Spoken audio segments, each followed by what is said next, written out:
Viewers, Pakistan और राजस्थान के दरमियान फैला हुआ रेगिस्तान, जहां रात को हवा भी राग सरगोशी करती है, वहां एक छोटी सी लड़की अपनी सहेलियों के साथ गाती थी। ना उसे सुरों की पहचान थी, ना राग का इल्म, मगर उसकी आवाज़ में ऐसा दर्द था जो सीधा दिल को चीर देता था। उस लड़की का नाम रेशमा था।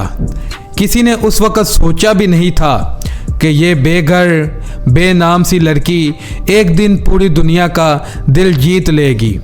उसकी आवाज़ में उसका अपना दुख था, भूख, तन्हाई और किस्मत से लड़ने का जज्बा। जब रेशमा गाती थी तो लगता था जैसे रेगिस्तान खुद अपनी कहानी सुना रहा हो। मगर सवाल ये है, एक फ़कीर ख़ानदान से ताल्लुक़ रखने वाली ये आम सी लड़की जो सिर्फ मेलों और रस्तों पर गाती थी, पाकिस्तान के सबसे मशहूर लोक सिंगर कैसे बन गई? कौन था वो शख्स जिसने इस छुपी हुई आवाज़ को पहचाना? और क्या शोहरत मिलने के बाद भी रेशमा की ज़िंदगी सुकून से महरूम रही? ये सिर्फ एक सिंगर की कहानी नहीं, ये एक आवाज़ की कुर्बानी, शोहरत की कीमत और किस्मत के साथ लड़ी हुई एक औरत की दास्तान है। व्यूअर्स, 1947 का साल था, वही साल जब बड़े सगीर की तकदीर बदल रही थी। उसी हंगामा हेज दौर में राजस्थान के रेगिस्तान में एक फ़कीर मिजाज कबीले के घर रेशमा पैदा हुई। उसकी एग्जैक्ट तारीख पैदाइश किसी डायरी में लिखी हुई नहीं मिलती, लेकिन माना जाता है कि वो 1947 के आसपास दुनिया में आई, बिल्कुल उस वक़्त जब हिजरत, बिछड़ना और दुख हर घर की कहानी बन चुका था। रेशमा का ताल्लुक बंजारा ख़ानदान से था।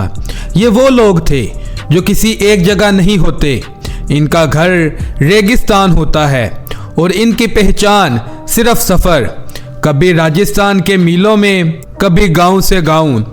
ये लोग गाते बजाते, ऊंट और घोड़े बदलते और ज़िंदगी को जैसे तैसे उठाकर चल देते। रेशमा के वालिद भी इसी ज़िंदगी का हिस्सा थे। उनका काम था सफ़र, मेहनत और फ़क्र। घर में दौलत नहीं थी, लेकिन लोग, गीत, दर्द भरी कहानियाँ और पुरानी रवायात ज़रूर थी। रेशमा ने स्कूल का दरवाज़ा कभी नहीं देखा था, लेकिन ज़िंदगी ने उसे बहुत जल्दी सिखा दिया कि दुख क्या होता है। जब पार्टीशन हुआ तो रेशमा का ख़ानदान भी हज़ारों दूसरे लोगों की तरह अपनी ज़मीन, अपनी पहचान छोड़कर पाकिस्तान आ गया। कराची के करीब बसने वाले इस ख़ानदान के लिए ज़िंदगी और भी मुश्किल हो गई। ना घर मुस्तकिल, ना रोज़ी पक्की, सिर्फ आवाज़ थी जो रेशमा के पास थी, और वो आवाज़ दिन ब दिन गहरी होती जा रही थी। वो छोटी सी लड़की अपने बहरियों के साथ गाती थी, असल में अपने ख़ानदान का दुख, हिजरत का गम और रेगिस्तान की तन्हाई अपनी आवाज़ में डाल रही थी। इसीलिए जब रेशमा गाती थी तो लोग चुप हो जाते थे, क्योंकि वो सिर्फ गीत नहीं, अपनी नस्लों की कहानी सुना रही होती थी। व्यूअर्स, रेशमा ने गाना सीखना कभी शुरू ही नहीं किया। वो तो पैदा ही गाते हुए हुई। बचपन में जब वो सिर्फ 10 से 11 साल की थी, रेशमा अपने ख़ानदान के साथ मेलों, दरबारों और सफ़र के रास्तों में गाती थी। ये गाने किसी स्टेज के लिए नहीं होते थे, ये तो भूख मिटाने, रात गुजारने और दिल हल्का करने के लिए होते थे। उस वक़्त रेशमा को ना तो ये पता था कि राग क्या होता है, ना ये कि सुर कैसे बनता है। वो बस गाती थी और जो महसूस करती थी आवाज़ में डाल देती। फिर व्यूअर्स, 1968 के करीब ज़िंदगी ने अचानक रुख बदला। हैदराबाद के एक श्राइन पर रेशमा अपनी रिवायती अंदाज में गा रही होती है। वहीं एक दिन रेडियो पाकिस्तान के लोगों की नज़र इस आवाज़ पर पड़ जाती है। कहते हैं कि जैसे ही उसने गाना शुरू किया, महफिल में खामोशी छा गई। वो खामोशी जो सिर्फ तब होती है जब आवाज़ सीधा दिल तक पहुंच जाती है। उसी लम्हे रेशमा को रेडियो पाकिस्तान ले जाया गया। ये वही जगह थी जहां उसने पहली दफा महसूस किया कि शायद ये आवाज सिर्फ रास्ते के लिए नहीं बनी, कुछ और भी है। यही उसने अपना पहला मशहूर कलाम रिकॉर्ड किया, लाल मेरी पत रखियो, और बस कहानी यहीं से बदल गई। 1969 और 1970 के बाद रेशमा की आवाज़ हर जगह सुनाई देने लगी। रेडियो से निकलकर वो टेलीविज़न, महफिलों, फिर बड़े स्टेज तक पहुंच गई। जब लोग उसे पहचान कर सुनने आए, तब रेशमा को पहली बार एहसास हुआ कि मैं सिर्फ गा नहीं रही, मैं लोगों के दुख बोल रही हूँ। असल कामयाबी का दौर 1970s में आया। पाकिस्तान के साथ साथ इंडिया में भी उसकी आवाज़ मशहूर हो गई। उसके गाने फिल्मों में आए, अखियां नू रहन दे, लंबी जुदाई और ऐसे कई गीत जो आज भी सुनने वालों को चुप कर देते हैं। लेकिन रेशमा की कामयाबी कभी चमक दमक वाली नहीं थी। ना उसके चेहरे पर हमेशा मुस्कुराहट रहती, ना जिंदगी आसान हुई। शोहरत के बाद भी उसकी आवाज़ में उसका पुराना दर्द था। शायद इसीलिए वो फिल्म में आने के लिए एक्टिंग नहीं करती थी। वो बस अपनी पुरानी जिंदगी याद कर लेती थी और गाना खुद ब खुद आ जाता था। व्यूअर्स, जब रेशमा की आवाज़ रेडियो से निकलकर लोगों के घरों तक पहुंची, तो कुछ गाने ऐसे थे जो सिर्फ मशहूर नहीं हुए, अमर हो गए। ये वो गीत थे जिनमें रेशमा ने सिर्फ सुर नहीं लगाए, बल्कि अपनी जिंदगी उंडेल दी। सबसे पहले जिस गाने ने लोगों को हिलाकर रख दिया, वो था लाल मेरी पत रखियो। जब रेशमा इसे गाती थी तो लगता था जैसे कोई फकीर अपने रब से सीधी बात कर रहा हो। इस गाने ने उसे पाकिस्तान की पहचान बना दिया। हर महफिल, हर दरबार, हर स्टेज पर इसकी फरमाइश होती थी। फिर आई वो आवाज़ जो जुदाई का मतलब बन गई, अखियां नू रहन दे। यह गाना सिर्फ मोहब्बत का नहीं था, ये चुप रहने वाली आंखें, दबे हुए दुख और टूटी उम्मीदों की कहानी था। आज भी जब ये गाना चलता है, लोग खामोश हो जाते हैं। और फिर वो गीत जिसने रेशमा को सरहद के दोनों तरफ मशहूर कर दिया, लंबी जुदाई। इस गाने में रेशमा ने इंतज़ार को आवाज़ दी। ऐसा लगता है जैसे हर मिसरे के बीच उसका अपना दर्द सांस ले रहा हो। ये गाना बाद में इंडिया की फिल्मों में भी आया और रेशमा की आवाज़ वहाँ भी छा गई। कुछ और गाने जो रेशमा के बगैर अधूरे लगते हैं, जिनमें हाय ओ रब्बा, फरियाद भरी आवाज़, सीधा दिल पे वार, अखिया दे नाल अखिया, हल्की सी मोहब्बत, गहरी उदासी, तेरे बिन नहीं लगदा, तन्हाई और याद के गीत। फिर दम मस्त कलंदर, जज्बा, जनून और रूहानी रंग। ये गाने इसलिए खास नहीं थे कि इनमें म्यूज़िक ज़्यादा था, ये इसलिए खास थे क्योंकि रेशमा जब गाती थी तो एक्टिंग नहीं करती थी, वो सिर्फ अपनी कहानी याद करती थी। इसीलिए उसके गाने आज भी पुराने नहीं लगते। वक्त बदल गया, लोग बदल गए, मगर रेशमा की आवाज़ अब भी वही दर्द बोलती है। व्यूअर्स, रेशमा ने कभी कामयाबी का ख्वाब नहीं देखा था। उसकी ज़िंदगी का ख्वाब सिर्फ इतना था कि आज गाना गाकर रोटी मिलेगी या नहीं। लेकिन किस्मत ने उस फकीर सी औरत की आवाज़ को ऐसी बुलंदी दी जहां पहुंचना अक्सर शहरी तालीम याफ्ता सिंगर्स के लिए भी मुश्किल होता है। जब उसकी आवाज़ रेडियो पाकिस्तान से उतरी तो सिर्फ आवाज़ मशहूर नहीं हुई, रेशमा खुद पाकिस्तान की पहचान बन गई। लोकगीत जो सिर्फ मेलों और दरबारों तक महदूद थे, उन्हें रेशमा ने मुल्क के ड्राइंग रूम्स तक पहुंचा दिया। ये उसकी पहली और सबसे बड़ी अचीवमेंट थी। 1970s में जब रेशमा अपनी बुलंदी पर थी तो उसकी आवाज़ सरहद के दोनों तरफ सुनी जाने लगी। इंडिया की बड़ी फिल्मों में उसके गाने शामिल हुए। ये वो दौर था जब एक पाकिस्तानी सिंगर का इंडिया सिनेमा में मुकाम बनाना बहुत बड़ी बात समझी जाती थी।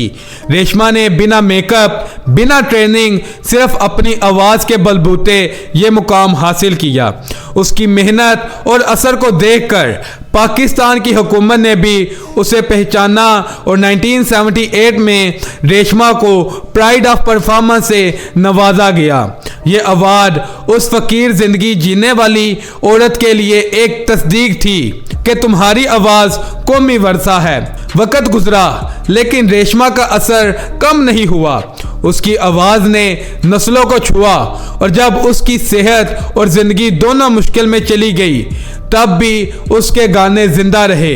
इसी हिदमत के एतराफ़ में 2004 में उसे सितारा इम्तियाज़ दिया गया। यह मुल्क का एक बहुत बड़ा सिविलियन अवार्ड है। ये सिर्फ रेशमा के लिए नहीं था, ये लोक फनकारों के लिए एक इज्जत थी। रेशमा की एक और बड़ी अचीवमेंट वो थी जो कागज़ों पर नहीं मिलती। उसकी आवाज़ लोगों के दुख की ज़ुबान बन गई। जहां शहरी सिंगर सुरों की सफाई देखते थे, वहां रेशमा अपना दर्द दिखाती थी और लोग अपना गम उसमें पहचान लेते थे।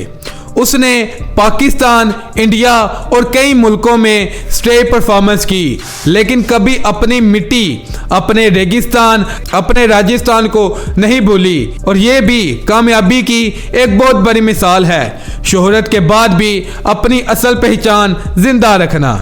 आज जब रेशमा इस दुनिया में नहीं, उसकी अचीवमेंट ट्रॉफीज में नहीं, उसकी आवाज़ में जिंदा है। जब भी लंबी जुदाई या अखियां नु रहन दे बजता है, रेशमा फिर से जी उठती है। व्यूअर्स, इतना ऊंचा मुकाम हासिल करने के बावजूद रेशमा को काफ़ी सारी मुश्किलात का सामना करना पड़ा, जिसमें सबसे पहली मुश्किल उसका बचपन था।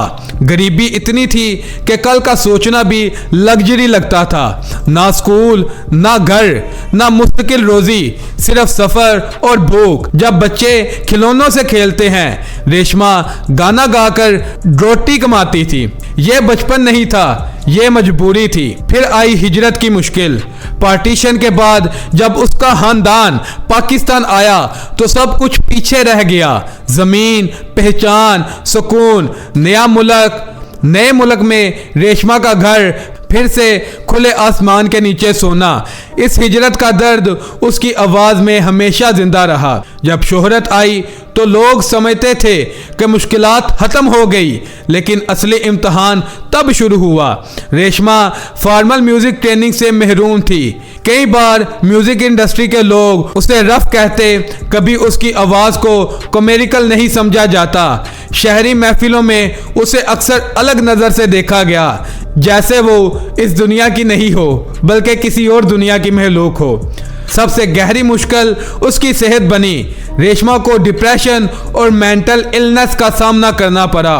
वो दौर था इन चीज़ों को समझाने की बजाय छुपा दिया जाता है। धीरे धीरे उसकी आवाज़ कम होती गई, स्टेज उससे दूर होता गया और लोग जो कभी उस पर मरते थे खामोश हो गए। इसके साथ साथ फाइनेंशियल प्रॉब्लम्स भी बरकरार रही। इतनी बड़ी सिंगर होने के बावजूद रेशमा के पास अपने इलाज तक के पैसे नहीं थे। काफ़ी मर्तबा हुकूमत और दोस्तों ने मदद की, लेकिन ये सच है कि जिस आवाज़ ने मुल्क को फहर दिया वो खुद सुकून के लिए तरसती रही। और सबसे बड़ी मुश्किल तन्हाई। जब स्टेज, तालियां और रोशनियां चली जाती हैं तो सिर्फ खामोशी रह जाती है। रेशमा ने जिंदगी के आखिरी साल इसी खामोशी के साथ गुजारे और अपनी ही आवाज़ की यादों के साथ। लेकिन इन सब मुश्किलात के बावजूद रेशमा ने एक चीज़ कभी नहीं छोड़ी, गाना। व्यूअर्स, रेशमा का सफ़र ख़त्म हुआ मगर आवाज़ जिंदा रही। जिंदगी के आखिरी सालों में रेशमा बीमार और तन्हा हो गई। उसका जुनून गाना अब भी उसके साथ था, मगर सेहत ने उसका साथ छोड़ दिया। दिल और जिगर ने सालों का दर्द बर्दाश्त कर लिया, लेकिन बदन अब कमज़ोर हो गया था। 3 नवंबर 2013 को रेशमा ने दुनिया को अलविदा कह दिया। पाकिस्तान के लाहौर में उसका जनाजा हुआ, लेकिन उसकी आवाज़ जहां तक पहुंच सकती थी वहां तक वो लोगों के दिलों में जिंदा रह गई। रेशमा की लाइफ एक मिसाल है, गरीबी और हिजरत के बावजूद अपने टैलेंट को पहचान देना, फार्मर ट्रेनिंग के बिना फ्लोक म्यूजिक को कौमी और बैनुल अक़वामी मुकाम तक ले जाना, मुश्किलात और दुख के बावजूद कभी आवाज़ छोड़ना नहीं, और सबसे बड़ी बात अपनी असल पहचान और जज्बे को हमेशा जिंदा रखना। उसकी आवाज़ ने सिर्फ सुर नहीं दिया, लोगों के दुख और खुशी का जरिया बन गई। लाल परी पत रखियो, अखियां नु रहन दे, लंबी जुदाई। ये गीत सिर्फ नोट्स नहीं, रेशमा की रूह के टुकड़े हैं। आज भी जब कोई ये गीत सुनता है तो महसूस होता है जैसे वो फकीर सी लड़की जो रेगिस्तान के दर्द को अपनी आवाज़ में डालकर गाती थी, अब भी साथ है। उसकी ज़िंदगी और आवाज़ ये साबित करती है असली शोहरत सिर्फ स्टेज या अवार्ड से नहीं मिलती, ये दिलों और यादों में जीने से मिलती है। रेशमा की कहानी हमें यह सिखाती है शोहरत, दर्द और जुनून एक साथ चल सकते हैं, और आवाज़ वो सहती है जो ज़िंदगी के सारे दुख को महसूस करवा कर भी लोगों को जगा देती है। इसी के साथ व्यूवर्स, अगर आपको मेरी यह वीडियो पसंद आई हो तो वीडियो को लाइक करें, कमेंट करें एंड ज़्यादा से ज़्यादा शेयर करें, और अगर आप मेरे चैनल पर नए हैं तो चैनल को सब्सक्राइब कर लें और बेल आइकन के बटन को दबाना मत भूलिएगा ताकि नई आने वाली अपडेट्स आप तक जल्दी पहुंच सके। मजीद इस तरह की अपडेट्स के लिए देखते रहें न्यूज़पेपर 786। अगली वीडियो में मुलाकात होगी। अल्लाह निगहबान।